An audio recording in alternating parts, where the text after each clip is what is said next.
बिस्मिल्लाहिर्रहमानिर्रहीम, अस्सलामुअलैकुम। प्रोग्राम हकीकत में मैं हूँ आपकी मेज़बान सैयदा इकरा बुखारी। नाज़रीन, आज की कहानी एक ऐसी कहानी है जो हमारे मस्नूई रिश्तों, ताल्लुकात और नाम नेहाद मोहब्बत का पर्दाफाश कर देगी। नौजवान लड़के लड़कियां जज्बात के हाथों किस हद तक चले जाते हैं वो तो हम आपको दिखाएंगे ही, लेकिन इसके साथ साथ टाइम पास के नाम पर खेला जाने वाला एक घिनौना खेल भी मंजर आम पर आएगा। ये क्या हो रहा है इस मुआशरे में और किस तरह मामूली मुफादात के लिए जज्बात और एहसासात से खेला जाता है। कई राज फाश होंगे और सामने आएगी एक ऐसी कहानी जो आपको बहुत कुछ सोचने पर मजबूर कर देगी। कच्ची उम्र की मोहब्बत में खेले जाने वाले पक्के खेल इस मुआशरे को इखलाकी तौर पर दिवालिया बना रहे हैं। दौलत की हवस और इखलाकी पस्ती मुआशरे के नासूर हैं। अल्लाह ने इंसानी रिश्तों को एहसन अंदाज में बनाया है और निकाह की अहमियत वाज़े की है। दूसरी जानिब हमारी नौजवान नस्ल शायद ये नहीं जानती कि टाइम पास के नाम पर चंद दिनों का ये खेल उम्र भर का रोग बन जाता है। जज्बात का खून से अंधा इंतकाम जन्म लेता है जो अपने साथ सभी कुछ बहा कर ले जाता है, और यही है आज की हकीकत। ऐसी ही एक कहानी की जानिब बढ़ने से पहले बात करते हैं माहिर नफ्सियात से और पूछते हैं कि आखिर क्यों नौजवान नस्ल मोहब्बत और टाइम पास में फ़र्क नहीं कर पाती, और क्यों हमारे यहाँ किसी भी जज्बात से खेल कर वक्ती फ़ायदा उठाना गलत नहीं समझा जा रहा। बेसिकली जिस तरह से कि नौजवान नस्ल जो है वो वाकई हमारे रिलेशनशिप को और गुड टाइम पास में बहुत ज़्यादा फ़र्क नहीं कर पाती, क्योंकि उनको लगता है कि जो गुड टाइम पास है शायद रिलेशनशिप भी यही है। और हमारे यहाँ पे मैं समझती हूँ कि वैल्यूज़ का जो एक फुकदान है वो बहुत ज़्यादा है, जिसकी वजह से लोग जो है रिलेशनशिप को भी बहुत ही ज़्यादा मजाक में या उसको गुड टाइम पास के लिए इस्तेमाल करते हैं, और एक टाइम पे बहुत ज़्यादा मल्टीपल रिलेशनशिप्स जो हैं वो रखने की उनके अंदर ना तो इस बात का कोई शर्मिंदगी होती है, ना ही वो इस चीज़ को गलत समझते हैं। और ये चीज़ ना सिर्फ लड़कों में कॉमन है, लड़कियों में भी इक्वली ही कॉमन हुई है। यानी हम ये नहीं कह सकते कि ये चीज़ मर्दों में बहुत ज़्यादा कॉमन है, वो इनफिडिलिटी में ज़्यादा हैं, और लड़कियां भी इसी तरह से चीज़ों को जो एट द सेम टाइम बहुत सारे लोगों के साथ रिलेशनशिप रखती हैं, जिसकी बेसिक वजह जो है वो ये है कि हमारी एक तो रिलेशनशिप वैल्यूज़ जो हैं वो नीचे चली गई हैं। लोगों के लिए रिलेशनशिप मैटर्स नहीं करते, अब एक ख़त्म हुआ दूसरा फ़ौरन स्टार्ट हो जाता है, और इसी तरह से टाइम पास जो है वो चलता रहता है। और दूसरी चीज़ जो मैं समझती हूँ कि तरबियत में जैसे, क्योंकि एक बेसिक एलिमेंट है कि आपके नज़र में आपके रिलेशनशिप्स, आपके पेरेंट्स का रिलेशनशिप भी बहुत अहम है, बहन भाइयों का भी बहुत अहम है। वो रिलेशनशिप जो आप ख़ुद बनाते हैं, दोस्ती का, प्यार मोहब्बत का, वो रिलेशनशिप भी आपकी ज़िंदगी में बहुत अहम है। मगर अगर आपकी नज़र में रिलेशनशिप्स की अहमियत नहीं है, आपने उसको कंसीव इस तरह से नहीं किया अपने दिमाग में, तो आप किसी के साथ भी किसी भी टाइम पे धोखा भी कर सकते हैं और किसी भी किस्म का उसको नुकसान पहुंचा सकते हैं। और चीट करना आपके लिए कोई इतना बड़ा जो है मीनिंगफुल नहीं हो सकती चीज़ आपके लिए। माहिर नफ्सियात की राय आपने जानी, आगे बढ़ते हैं। कहानी इतनी भी सादा नहीं है। मोहब्बत के इस खेल में हुआ एक भयानक कत्ल, लेकिन कातिल का कुछ पता नहीं चलता। क्या थी ये कहानी, आप भी जानिए आज के इस शो में। मेरा यकीन करें, मैं बेकसूर हूँ। कत्ल करने के बाद भी बेकसूर हो? वाह, मैंने कोई कत्ल नहीं किया। सारे सबूत तुम्हारे खिलाफ हैं। मुझे फंसाया गया है। हर मुजरम जुर्म करने के बाद यही कहता है कि मैं बेकसूर हूँ, मुझे फंसाया गया है। मैं मुजरिम नहीं हूँ, मैंने कोई जुर्म नहीं किया। तो फिर कौन है मुजरिम? मुझे नहीं पता। तो फिर किसको पता है? सुनो लड़की, मुझे ये चक्कर वक्कर देने की कोशिश मत करो और सारी बातें सच सच बता दो, वगरना मैं सच तुमसे उगलवा कर ही रहूंगा। मैं सच कह रही हूँ, मैं उसे क्यों मारूंगी? मेरा इसमें क्या फायदा? असद, लालच या कोई भी वजह हो सकती है। अगर मैंने सच में उसका कत्ल किया होता तो मैं वापस उसी जगह पे दोबारा क्यों आती? ये भी तुम्हारी चाल थी ताकि कोई तुम पे शक न कर सके। मैंने कोई चाल नहीं चली। तो फिर तुम सबूत मिटाने आई होगी, और तुम्हारी बदकिस्मती ये कि तुम रंगे हाथों पकड़ी गई।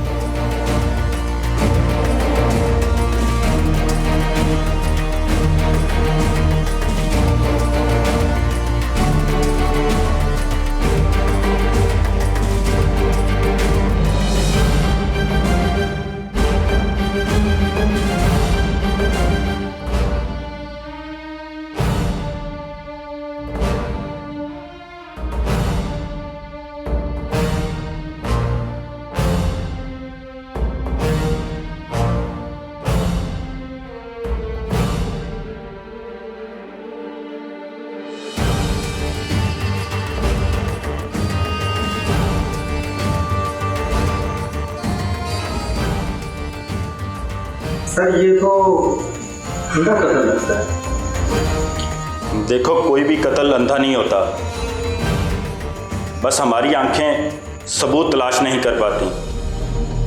सर यहाँ क्या सबूत मिल सकता है? यहाँ तो कोई भी नहीं है। देखो, कोई तो आया होगा ना। तुम इर्द गिर्द के लोगों से पूछो, किसी ने कुछ ना कुछ जरूर देखा होगा। सर ये मकतूला का दुपट्टा लग रहा है। मुझे लगता है इसको किसी और के दुपट्टे से कत्ल किया गया है और वही इसकी कातिला है। सर कौन है? देखो, दुपट्टा मिल गया है तो इसकी कातिला भी मिल जाएगी।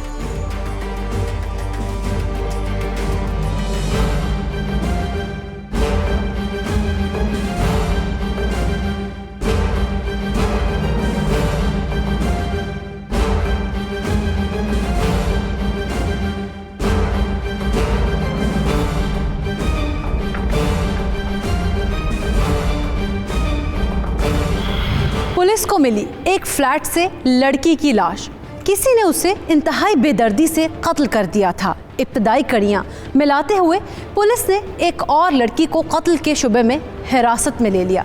सबूत उसी लड़की के खिलाफ थे, लेकिन उसका कहना था कि वो कातिल नहीं है। क्या वाकई उसने कत्ल नहीं किया था, या फिर वो दे रही थी पुलिस को चकमा? क्या पुलिस असल कातिल को गिरफ्तार कर सकेगी, या फिर कातिल अपने जुर्म का फंदा किसी और की गर्दन में फिट करवा देगा? ये सब जल्द ही सामने आने वाला है।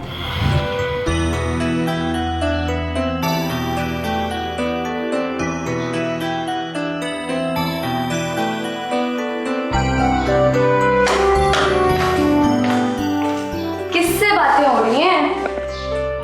है कोई? तुम्हें क्यों बताऊं? कौन है, क्या करता है, कैसा दिखता है, कुछ तो बताओ। उफ, इतना सब तो मुझे भी नहीं पता जितना तुमने पूछ लिया है। तो जितना पता है उतना ही बता दो। है एक लड़का, पैसे वाला, हैंडसम भी है और फर्मा बरदार भी। बस बस, ऐसे लड़के ना अब ख्वाबों में ही मिलते हैं।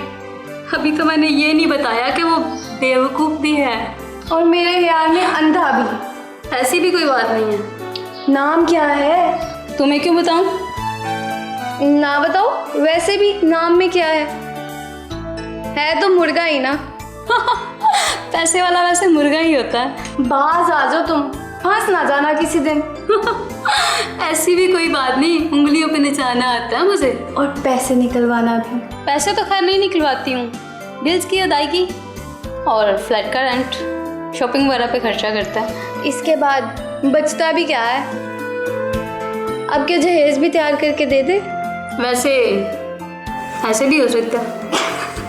कुछ नहीं हो सकता तुम्हारा। मोहब्बत के नाम पर फ्रॉड हमारे माशरे में आम हो चुका है। तालिबे इल्मों में तो ये आदत वबा की तरह फैल रही है। लेकिन सच ये है कि हर तबके में, हर उम्र के अफराद को नशे की तरह इसकी भी लत लग रही है। झूठ, फरेब और धोखाधड़ी के इस माशरे को हमने अपने हाथों से तख्लीक किया है, और ये सच है कि कभी ना कभी हम भी इसका शिकार हुए हैं।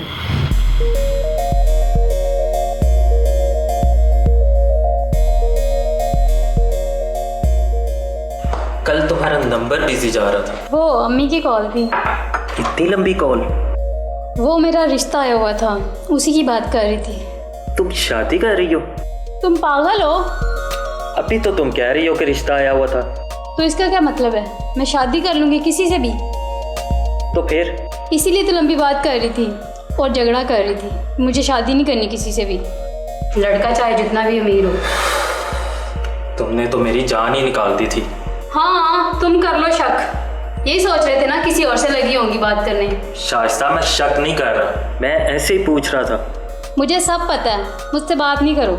शाइस्ता, अब ऐसी भी बात नहीं है, मैंने तो वैसे ही पूछा था। मेरा मूड खराब है, जाओ तुम अभी। अब मैं ऐसे तो नहीं जा सकता।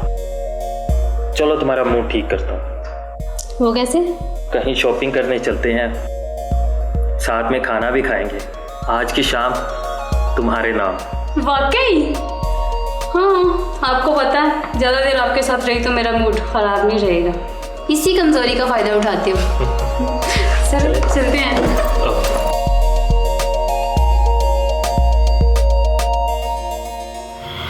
नाज़रीन, हम जिस मुआशरे में रहते हैं यहाँ मोहब्बत और रिश्ते खालिस ही अच्छे लगते हैं।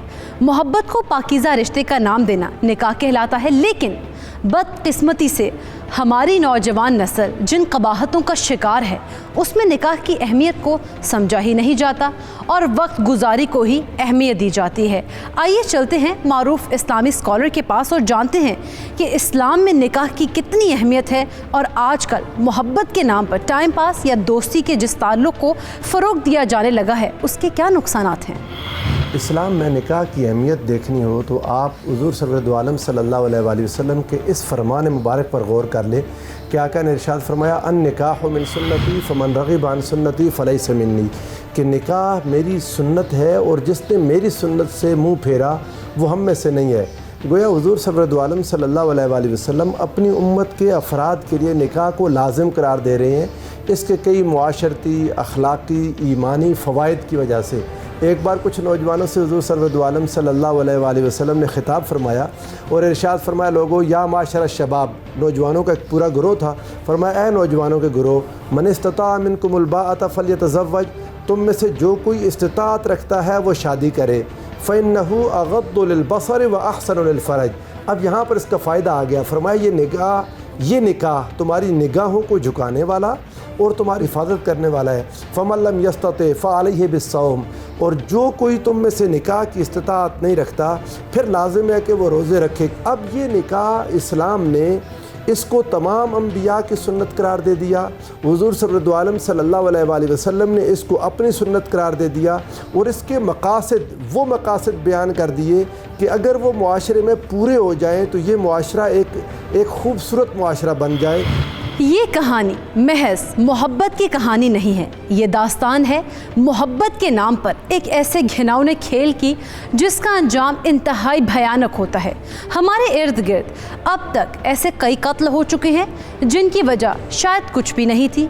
हसद, इंतकाम, नफ़रत ही नहीं, कभी कभी अपनों को बचाने के नाम पर भी अपनों को ही मार दिया जाता है। ऐसी ही कहानी का अहम मोड़ शुरू हुआ चाहता है, लेकिन उससे पहले कहीं मत जाइएगा, लेते हैं एक मुख्तसर सा ब्रेक। Welcome back. नाज़रीन, यासिर शाइस्ता से मोहब्बत करने लगा था और उसी की मामूली सी नाराज़ी भी बिल्कुल बर्दाश्त नहीं कर पाता था। शाइस्ता वो डायन थी जो मोहब्बत के नाम पर अपना मफाद मुकद्दम रखती है। उसके लिए यासिर एक ऐसे इश्क से ज़्यादा अहमियत नहीं रखता था जो बवक्ते ज़रूरत उसकी फरमाइशें पूरी करता और उसे शॉपिंग करवाता। क्या शाइस्ता को भी किसी से मोहब्बत थी? क्या उसका किसी और से भी चक्कर चल रहा था? ये सब भी आपके सामने जल्द ही आएगा।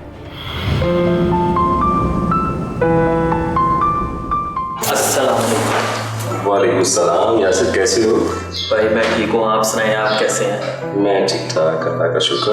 भाई वो आपसे एक काम था। हाँ हाँ बोलो। भाई वो कुछ पैसे चाहिए थे। पैसे? यासिर, कब तो तुमने पैसे लिए मुझसे? हाँ भाई, वो तो ख़त्म हो गए। यासिर, क्या हो गया तुम्हें? अपनी पॉकेट मनी तुमने खर्च कर ली है और मुझसे भी पैसे लेके तुमने खर्च कर लिए। आखिर तुम कर क्या रहे हो आजकल पैसों का? भाई मैं आजकल पैसे खर्च कर रहा हूँ। हाँ ठीक है, लेकिन पता भी तो चला आखिर कहाँ खर्च कर रहे हो। भाई इतना हिसाब तो मैं अपनी बीवी को ही दूंगा। बस, अब ये तुम्हारी बीवी कहाँ से आएगी बीच में? भाई बीवी होगी तो दूंगा ना हिसाब, अभी तो मैं बस खर्च ही कर रहा हूँ। यासिर, तुम्हें पता है दरख्तों में पैसे नहीं उगते, ये जब चीज चाहा उतार लिए। और तुम्हें पता है आधा जेब खर्च जो मेरा है वो तुम पे लग जाता महीने का, बाकी आधा तो आप ही लगता है ना। भाई छोटा भाई हूँ, आपसे नहीं मांगूंगा तो किससे मांगूंगा? हाँ ठीक है, लेकिन पता भी तो चले इतने पैसों को करते क्या हो तुम? भाई सिर्फ खर्च कर देता हूँ। अरे यार, यहाँ से दिमाग की दही क्यों बना रहे हो? तो भाई दे दो ना। अच्छा बताओ कितने पैसे चाहिए तुम्हें? भाई सिर्फ 10,000। 10,000? कहीं तुम पागल तो नहीं हो गए? भाई 10 मांगूंगा तो 5 मिलेगा ना।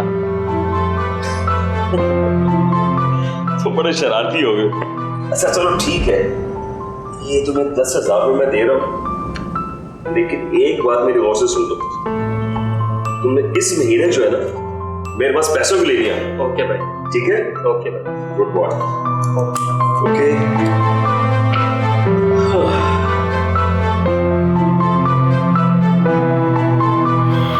कहानी इतनी सादा नहीं जितनी कि नजर आ रही है। यासिर का एक लड़की से चक्कर चल रहा है, लेकिन मासूम तो आमिर भी नहीं है। वो भी उसी डगर पर चल रहा है जिसका अंजाम अच्छा नहीं होता। यासिर और आमिर एक दूसरे के राजदान तो नहीं थे, लेकिन इतना दूर भी नहीं थे कि कोई बात छुपा लेते। लेकिन एक बात ऐसी थी जिसकी वो एक दूसरे को भनक भी ना पड़ने दे रहे थे। हाँ ठीक है, ठीक है। अच्छा माय स्वीटहार्ट, ये बताओ कि तुम इतने गुस्से में क्यों?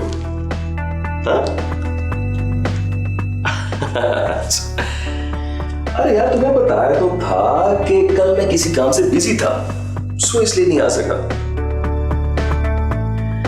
हाँ अच्छा, ऐसा करते हैं कि हम ना कल शाम में मिलते हैं, और हाँ डिनर मेरी तरफ से, ठीक है? लेकिन क्यों?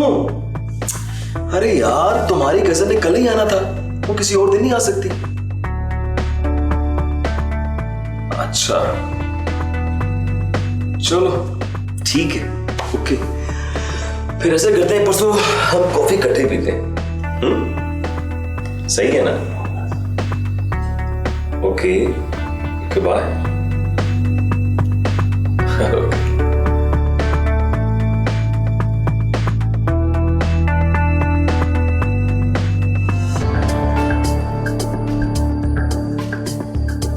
वैसे एक बात कहूँ?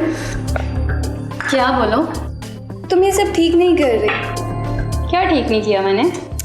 वो दोनों भाई कभी ना कभी तो आमने सामने होंगे ना। सवाल ही पैदा नहीं होता। ये तुम्हारी भूल है। उनके पास इतना दिमाग होता तो बात ही क्या थी। बात दिमाग की नहीं है, हकीकत कभी ना कभी तो खुल के सामने आएगी ना। तो उस दिन आते रहे आमने सामने। और तुम? मैं साइड पे हो जाऊंगी, पहले अपना फैसला कर लें, फिर करते रहेंगे बात। वैसे ये ज्यादती है। उसे छोड़ो, कल शाम पिज़्ज़ा खाया था, कैसा था? वो जो होम डिलीवरी पर आया था? हाँ वही। मजे का था। वो बड़े वाले ने भेजा था। अब तुम ये बताओ कि तुमने मेरा दिमाग खाना है या इन बेवकूफ़ों से पिज़्ज़ा? तुम तो सुधरने वाली नहीं हो। फिलहाल पिज़्ज़ा ही ठीक है।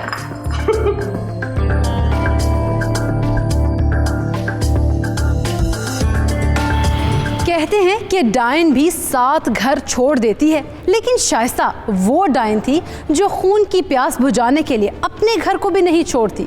उसका एक और भयानक चेहरा सामने आने वाला है, एक ऐसा खेल जो आपको चौंका देगा। ऐसा कौन सा राज है जिसका इल्म शाइस्ता के अलावा किसी को भी नहीं था? आमिर, ये क्या तरीका हुआ? अब क्या हो गया? व्हाट? यानी तुम्हें एहसास ही नहीं है? यार, अब तो मैंने टाइम पे रिप्लाई किया था ना। और जो काल काटी थी वो? अच्छा, वो उस वक्त मेरे घर वाले मेरे पास थे, इसलिए। तो घर वालों को बताओ ना मेरे बारे में। हाँ हाँ, जल्दी बताऊंगा। यार आई एम सीरियस, मैं तुमसे अलग नहीं हो सकती हूँ। तो तुमसे किसने कहा अलग होना? शाइस्ता, हर काम पे वक्त मुकर्रर होता है। हाँ, उस वक्त के इंतजार में आधे मुल्क की लड़कियां बूढ़ी हो रही हैं। लेकिन शुक्र करो तुम्हारा उनमें बिल्कुल शुमार नहीं है। और वैसे भी मुझे तो यूं लगता है कि तुम 60 साल के बाद भी जवान ही लगोगे। अच्छा, मस्का लगाना बंद करो, कोई प्लान बनाते हैं। प्लान? कैसा प्लान? कहीं घूमने चलते हैं। तो अभी हम यहाँ पर क्या कर रहे हैं? मेरा मतलब है कोई आउटिंग, शॉपिंग और खाना वगैरह। आइडिया तुम्हारा बुरा नहीं है। ठीक है, चलते हैं। मुझे तुम्हारी यही बात अच्छी लगती है, फौरन मेरी हर बात मानते हो। चलो। बेसिकली नौजवान नस्ल के ऊपर क्या असरात होंगे कि हम देखेंगे आने वाले टाइम के ऊपर जो है रिलेशनशिप इतना ज़्यादा उसकी वैल्यू और उसकी वर्थ जो है ख़ास तौर पे जो हस्बैंड वाइफ की, जो स्पाउसल रिलेशनशिप की, जो लव रिलेशनशिप की एक वैल्यू और वर्थ हुआ करती थी, वो और नीचे चली जाएगी। और उसके साथ साथ जो डाइवोर्स रेट हम देखेंगे बहुत ज़्यादा और ऊपर चले जाएंगे लोगों के लिए। जैसे हम दूसरे कंट्रीज़ में देखते हैं कि लोग जो है जैसे अरब कंट्रीज़ में बहुत सारी चीज़ें बहुत कॉमन है कि वहाँ पे रिलेशनशिप की वैल्यूज़ इतनी ज़्यादा नहीं है जितनी कि हमारे कल्चर में है। सो उनके लिए मीनिंग फुल नहीं होता रिलेशनशिप, अटैचमेंट इतनी ज़्यादा नहीं होती और लोग समझते हैं कि जी इसको छोड़ना कोई ऐसी बड़ी बात नहीं, एक छोड़ दूसरा पकड़, दूसरा छोड़ तीसरा। इस तरह से ये चीज़ें हमारी सोसाइटी का भी आहिस्ता आहिस्ता हिस्सा बनना शुरू हो जाएंगी अगर हमने अभी और इसी वक्त जो है इस चीज़ को अलार्मिंग समझते हुए रिलेशनशिप की वैल्यूज़ को अपनी तरबियत का हिस्सा नहीं बनाया। तो ऑफ कोर्स हम आने वाले दिनों में देखेंगे कि human value, human relationship value और स्पाउसल रिलेशनशिप्स जो हैं उनकी वैल्यू जो है वो और भी नीचे जाना शुरू हो जाएगी। शाइस्ता जैसी लड़कियों के नज़दीक जज्बात और एहसासात तो दूर की बात, अखलाकियात नाम की भी कोई चीज़ नहीं होती। वो बैक वक्त दो भाइयों को अपनी मोहब्बत के जाल में फंसाकर उनसे गिफ्ट ले रही थी। उसके नज़दीक ये सब किसी खेल तमाशे से ज़्यादा अहमियत नहीं रखता था, लेकिन इस खेल का जो नतीजा सामने आने वाला है वो उसने कभी भी नहीं सोचा था। अब जो होने वाला है वो आप सबको चौंका कर रख देगा, लेकिन उससे पहले लेंगे मुख्तसर सा ब्रेक। कहीं मत जाइएगा, देखते रहिए प्रोग्राम हकीकत। वेलकम बैक नाज़रीन, खेल अपने उरूज पर पहुंच चुका है। महजबी अपनी सहेली को समझाने की कोशिश करती है, लेकिन शाइस्ता को अपने हुस्न और अदाओं पर मान है। दूसरी जानिब आमिर की अपने भाई से मोहब्बत ढकी छुपी भी नहीं है। वो अपने भाई को हर आफत से बचा कर रखना चाहता है, लेकिन अनजाने में खुद भी एक आफत की जुल्फ़ों का असीर हो चुका है। क्या होगा? दो भाइयों में टकराव और भाई भाई के सामने आ खड़ा होगा, या फिर कहानी लेगी कोई नया ही रुख? ये सब जल्द आपके सामने आएगा। अस्सलाम वालेकुम। वालेकुम अस्सलाम। भाई भाई क्या है भाई? पता बात तो सुन लेता है। सुन तो रहा हूँ। ऐसे नहीं तो फिर कैसे? तवज्जो के साथ, ध्यान के साथ और एहतियात के साथ। एहतियात के साथ? क्या मतलब? क्या हुआ? हुआ तो कुछ नहीं, लेकिन होने वाला है। साफ साफ बताओ यासिर, क्या होने वाला है? आपकी जेब का सफाया। नहीं, नो नो, अब तुम्हें 1 रुपया भी नहीं मिलने वाला। मैंने कब कहा मुझे पैसे चाहिए? अच्छा, जैसे कि मैं तो तुम्हें जानता ही नहीं हूं ना। आज डिनर कहीं बाहर करते हैं, किसी अच्छी सी जगह पे। ओहो, आज हम डिनर बाहर करते हैं किसी अच्छी सी जगह पे, और उसका जो बिल पे करना होगा वो आमिर साहब को करना होगा, यानी मुझे करना होगा ना। बड़े भाई के होते हुए छोटा भाई पैसे दे, ये तो बुरी बात हुई ना।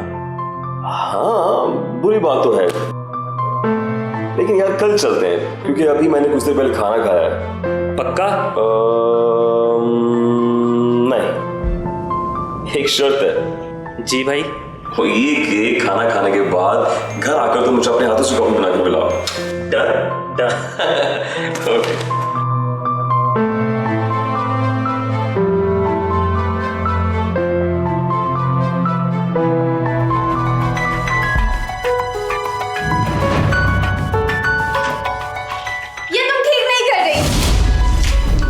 बाद में बात करती हूँ।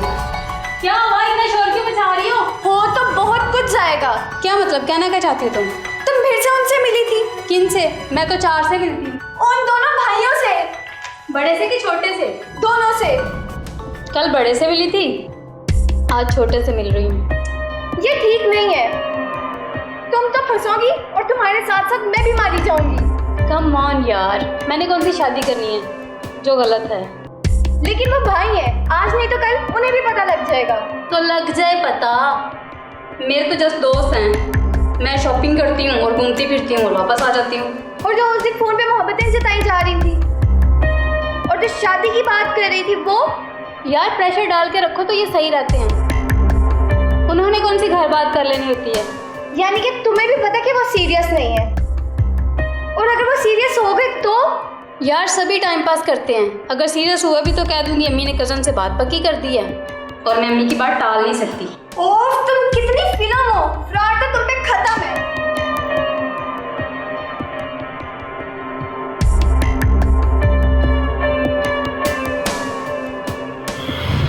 बेसिकली तो अपने आप को ज़्यादा अक्लमंद समझना और ये समझना कि दूसरे लोग जो हैं उनको हमारी समझ नहीं आ रही कि हम क्या कर रहे हैं। बेसिकली ये वो लोग हैं जो कि अपने आप को सुपीरियर समझ रहे होते हैं दूसरों से, और समझते ये हैं कि जी वो क्योंकि इतने ज़्यादा प्लेयर हैं और वो इतना अच्छा प्लेफुल कोई गेम जो है कर सकते हैं कि दूसरे उनकी इस चीज़ को समझ या कैच या कैप्चर नहीं कर पा सकते।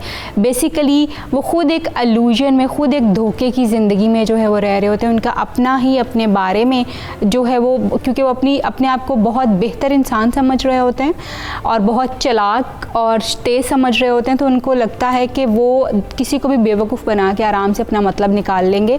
और ऐसा करते हुए बहुत सारे टाइम पे वो छोटी छोटी मिस्टेक्स करते हैं जिनसे लोग उनको बहुत आसानी से पकड़ सकते हैं कि वो क्या कर रहे हैं, एक्चुअली कौन सा डबल प्ले जो प्ले कर रहे हैं। नाज़रीन, झूठ की दीवार रेत की बुनियादों पर कायम होती है और सच वो बुलंदो बाला पहाड़ होता है जो दूर से नजर आने लगता है। शाइस्ता को लगता था कि उसका राज कभी नहीं खुल पाएगा। वो खुद को चालाक और बाकी सबको बेवकूफ़ समझती थी, लेकिन अब होने वाला है उसके राज का पर्दाफाश और सामने आने लगी है एक ऐसी हकीकत जिसके नताइज इस कहानी के सभी किरदारों को भुगतना होंगे। आइए देखते हैं।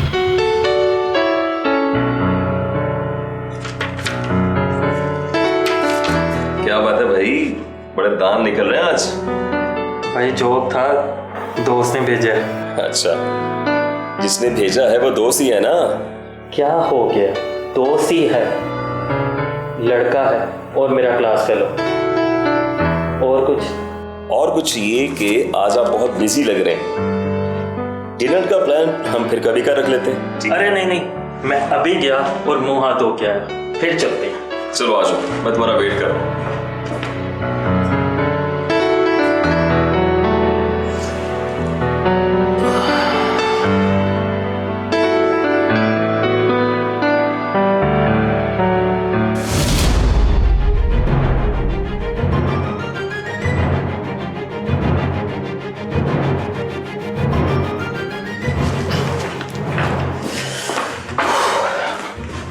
भाई क्या हुआ?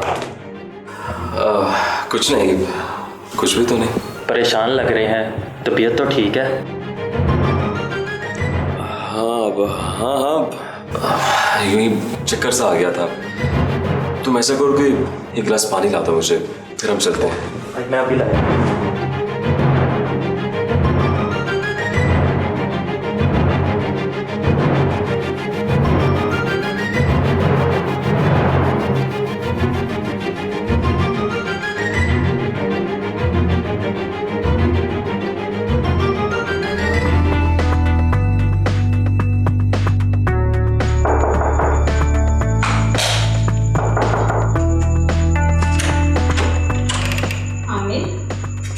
खैरियत तो है ना?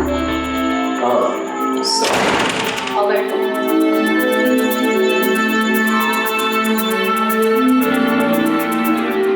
तुमने अचानक फोन कर दिया, मैं तो परेशानी हो गई थी। क्या बात है? वो सब छोड़ो, जो मैंने तुमसे काम कहा था वो तुमने किया? हाँ।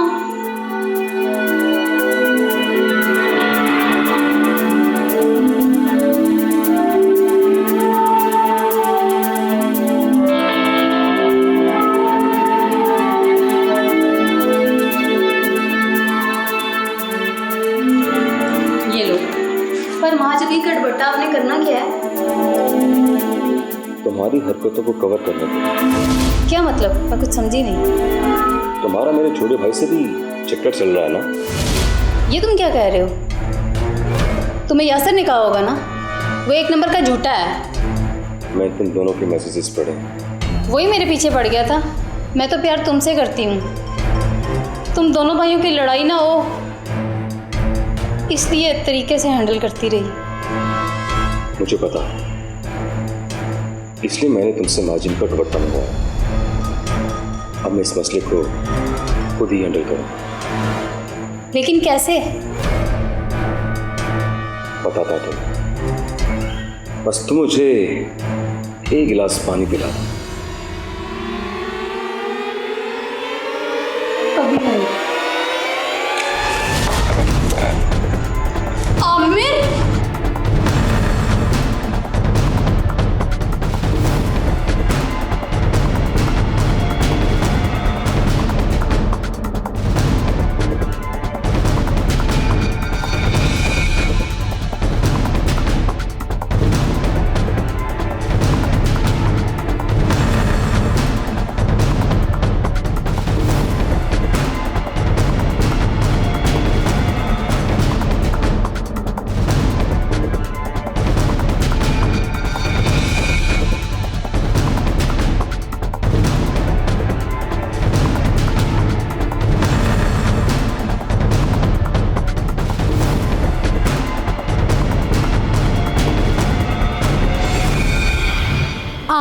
शाइस्ता को कत्ल कर देता है, लेकिन उसने ये कत्ल बहुत सोच समझ कर किया है। अपनी जान बचाने के लिए उसने शाइस्ता की सहेली को फंसाने का पूरा इंतज़ाम कर रखा है। अब देखना यह है कि क्या आमिर को अपने जुर्म की सज़ा मिल सकेगी या फिर इस केस में उसके जुर्म की सज़ा किसी बेगुनाह को भुगतनी पड़ेगी। ये सारी हकीकत सामने आएगी, लेकिन after a short break. Welcome back. नाज़रीन, शाइस्ता के कत्ल ने पुलिस को चकरा कर रख दिया था। दिन दिहाड़े एक फ्लैट में घुसकर किसी लड़की का कत्ल कोई मामूली बात नहीं थी। पुलिस मुलजिम को तलाश करने के लिए भरपूर कोशिशें कर रही थी, लेकिन फिर हुआ क्या, आइए आपको दिखाते हैं।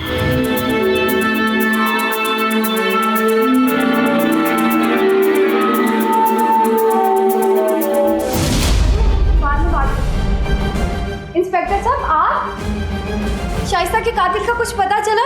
उसे गिरफ्तार ही तो करने आए हैं हम लोग। सब कुछ पता चल गया है हमें। तो आप उसे गिरफ्तार क्यों नहीं कर रहे? गिरफ्तार ही तो करने आए हैं उसको।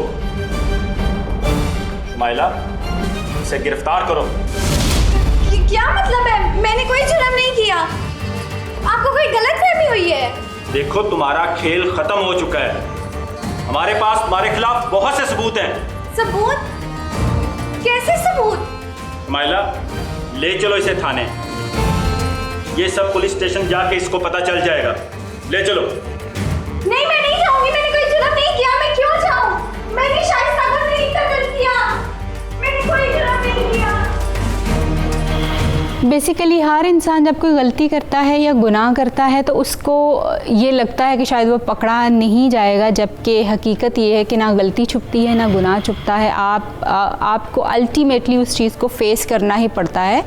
ये एक तो कानून है, फितरत का कानून है, और दूसरा जो है आपकी खुद जब आप कोई गलती करते हैं, कोई गुनाह करते हैं, आपका कॉन्शियस जो है यानी आपका ज़मीर है वो भी आपको टारगेट कर रहा होता है। तो ये समझना कि आप कोई भी गलती कर सकते हैं और उसके बाद आप पकड़े नहीं जाएंगे, कोई गुनाह करेंगे, कोई जुर्म करेंगे और आप पकड़े नहीं जाएंगे, ये अपने आप को फूल्स पैराडाइज में, बेवकूफ़ों की जन्नत में रखने वाली बात है कि जी आप समझते ये हैं। जबकि हमेशा हर गलती जो होती है और हर गुनाह जो होता है, जब या जिसको हम जुर्म कहते हैं, उसका कोई ना कोई निशान बाकी ज़रूर रहता है। और वो लोग जो कि गुनाह करते हैं, जैसे मैंने कहा, या गलती करते हैं या जुर्म करते हैं, वो ख़ुद भी उनके रवैयों में ही ऐसी तब्दीलियाँ आ जाती हैं कि लोग उनके बारे में क्लियरली आइडेंटिफाई कर सकते हैं। और ऑन द अदर हैंड जो उन्होंने क्लूज़ पीछे छोड़े होते हैं, अपनी अक्ल को इस्तेमाल करते हुए लोग उसको समझते हुए भी आपके जुर्म तक जो है वो पहुँच सकते हैं, और मुजरिम तक पहुँचना इतना ज़्यादा मुश्किल नहीं होता इस सिचुएशन में।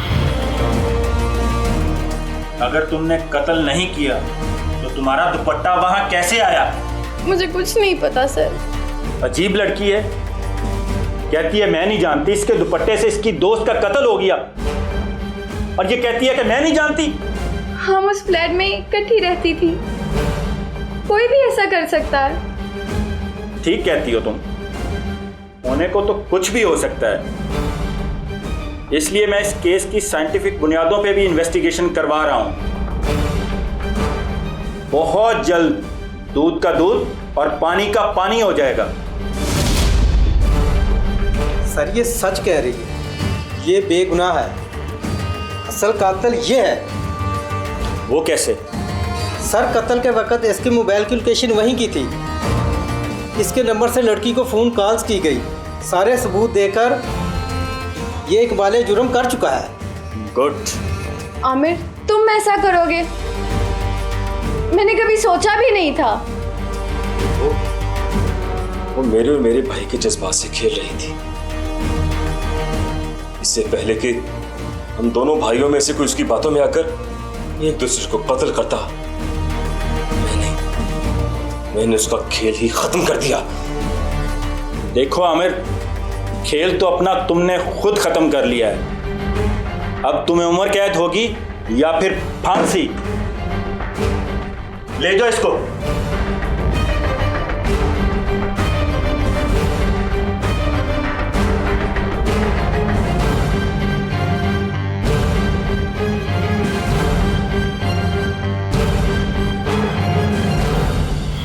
इसमें एक ही लड़की है, उसने 2 भाइयों के साथ इस तरह का रब्ता रखा हुआ है और इस तरह के ताल्लुकात रखे हुए हैं, और फिर जब वो ओपन होता है, जब वो खुलता है तो उसके कितने बुरे असरात आते हैं इस सोसाइटी पर, मुआशरे पर, अखलाकियात पर, हमारी इस्लामी अक़दार पर, हमारी ज़िंदगियों पर। यानी किसी भी सूरत ये एक अच्छा अमल नहीं है। इसमें चाहिए कि वालिदैन अपने बच्चियों का ख्याल रखें, ख़ास तौर पर नौजवानों का ख्याल रखें, शादीशुदा लोगों का भी ख्याल रखें, एक दूसरे का, मियाँ बीवी एक दूसरे का ख्याल लिहाज रखें, अल्लाह और उसके रसूल से डरते रहें और कोशिश करें कि ये चीज़ें जो इंसान को तबाही के दहाने पर ले जाती हैं। आए रोज़ टीवी में प्रोग्राम चल रहे होते हैं, आपने भी ये कहानी देखी, स्टोरी, इसमें इख्तिताम एक कत्ल पर है, कातिल भी फंस गया, जो मर गया वो भी बुराई करते हुए मर गया। आए रोज़ आप ऐसी कहानियाँ देखते हैं और इन कहानियों का बुनियादी मकसद ये हकीकत पर मबनी कहानियाँ हैं, हकीकी वाक़यात हैं, और मकसद इनको ड्रामेटाइज़ करने का यही होता है कि जो लोग अभी भी इसमें फंसे हुए हैं कम से कम अपनी इस्लाह कर लें और अपने आप को दुरुस्त कर लें और इसके बुरे असरात और नताइज को देख लें कि ये इंसान को बुराई तक ले जाता है और इस हाल में मौत आती है कि वो अच्छी मौत नहीं होती। कातिल कितना ही चालाक क्यों ना हो, कानून से नहीं बच सकता। इसके बावजूद ये सच है कि शाइस्ता अपने कत्ल की खुद भी जिम्मेदार थी। उसने जो खेल शुरू किया था उसका अंजाम तो ऐसा ही होता है। अगर आप भी चंद लम्हों की वक्त गुजारी या किसी मुफाद के चक्कर में किसी के जज्बात से खेल रहे हैं तो अब भी वक्त है, अपने बढ़ते कदम रोक लीजिए।